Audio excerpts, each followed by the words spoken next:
మరి ఈరోజు న్యాయపరంగా పోరాటం చేసే వారిని ఎక్కడికి కూడా ఇబ్బంది పడకుండా, ఎందుకంటే మేము కూడా 10 సంవత్సరాలు ఏదైనా ధర్నా చేద్దాం, లేకుంటే మేము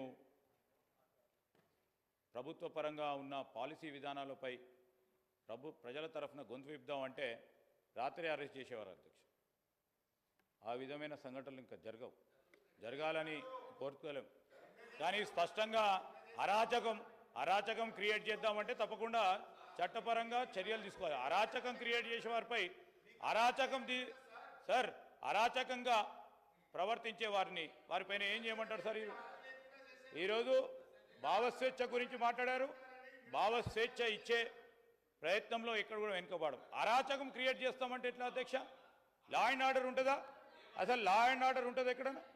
లా అండ్ ఆర్డర్కి సంబంధించి ఈ